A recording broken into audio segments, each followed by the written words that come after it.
I'm gonna be straight up, like, it's a little, like, I don't know, like, I guess without, like, polluting, like,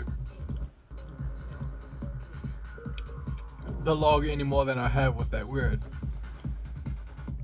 I guess I'm just like a little dumbfounded in terms of how everybody who knows me, including everyone I grew up with and like went to school with or went to uni with and stuff, or that I know from like my life up until this point, like it's pretty far out how none of them are in my life really in terms of like being there for me as like business connections,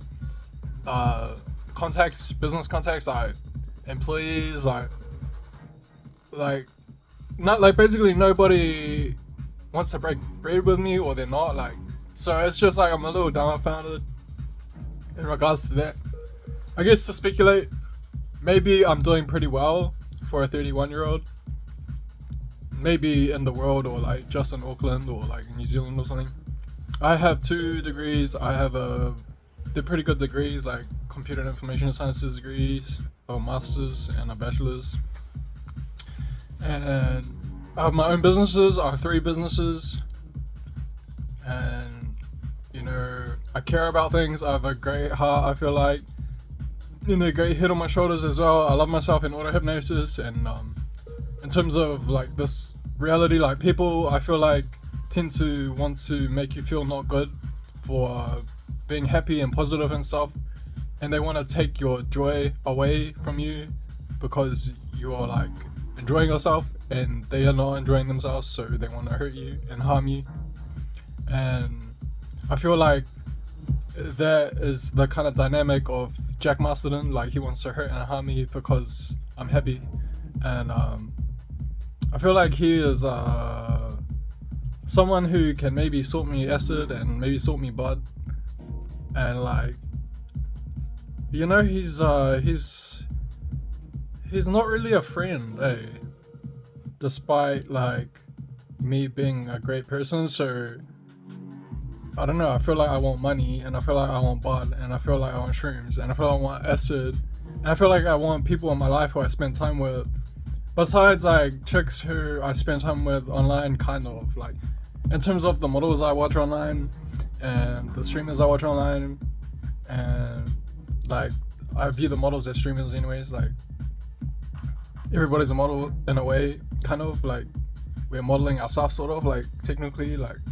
So I don't know, it's probably a matter of me learning and just, I guess, being a scientist and theorizing, because I feel like science is here to stay basically. Like I actually care about science, and I'm not a science hater, I'm just like a fucking scientist, so I theorize about science. It's like, why are you so fucking fetishistic of scientists that you still live, that you have to cling to some square notion of science, when in reality hypnosis is a part of science.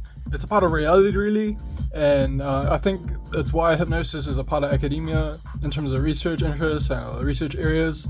And I feel like, honestly, in terms of like that Bruce Lee quote, like greatness or excellence is a person who has like laser focus, you know, something like that, just to speak hypnotically and stuff. And like just to address the car driving past, because he may like be a psychiatrist and want to inject me just for using words hypnotically, so I have to clarify stuff. And it's like, is it wasted breath, or is it like diaphragmatic voice projection, sort of, to speak hypnotically again? I don't know. Anyways, I feel like basically I do like my theory of science being an auto-hypnotic way to focus in a like constructed way, like a structured way that's contrived and artificial, so it can be engineered and conditions can be created artificially so as to produce results that are fruitful and that are pleasing and desirable as well. So I feel like this whole manifestation stuff, like you combine that with science and you get controlled experiments and you get desirable outcomes. And in terms of unexpected outcomes, you know, providing you are using science to obtain those results, let's say, unexpected results, they can be positive as well, because I feel like ultimately reality and nature in truth is positive. And I feel like the only time I feel not positive is when I have bought into the ideal, or the idea rather, that something's not positive in my life. And it's that kind of losing game, let's say, to use established game theoretic terms. Like, that's probably why so many countries are in debt. It's because they want to, like, basically take the easy route and just be like, figure it out. I'm terrorizing my mind and I don't want to use my voice. I don't know how to use my voice. Even my thoughts scare me. And in reality, there are no words in your life. There's only words in reality.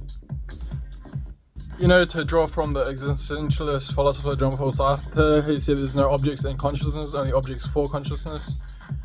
Basically, I posit that all language you perceive is a product of the universe in terms of informational content, and information can be observed consciously.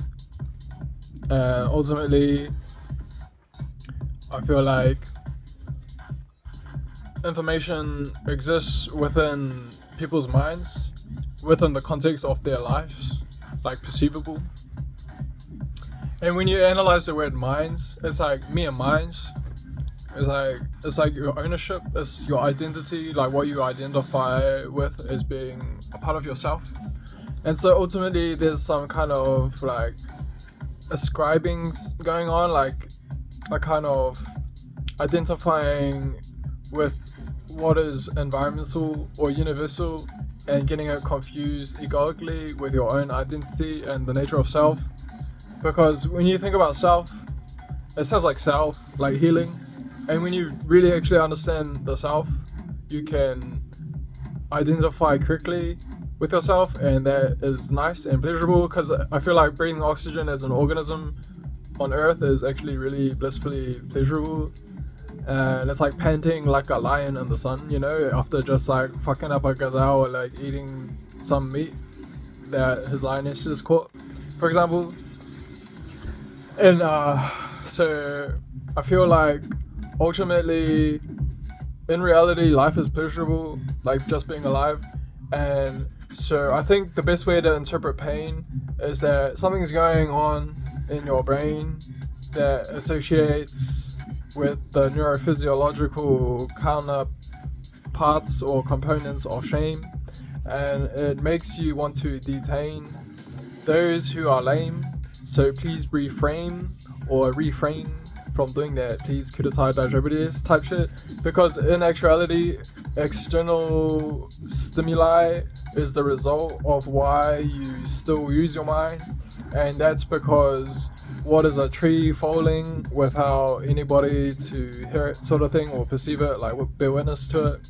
And I feel like honestly, probably the Lacanian gaze makes good sense in more than one way, because I think in truth we spend most of our days being social beings who just want to laze and be amazed at the brilliance that is contained within the mainframe, so to speak, of reality.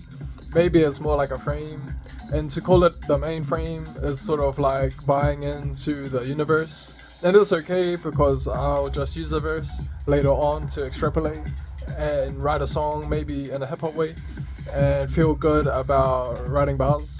And hypnosis plus fast cars, aerodynamics and go hard.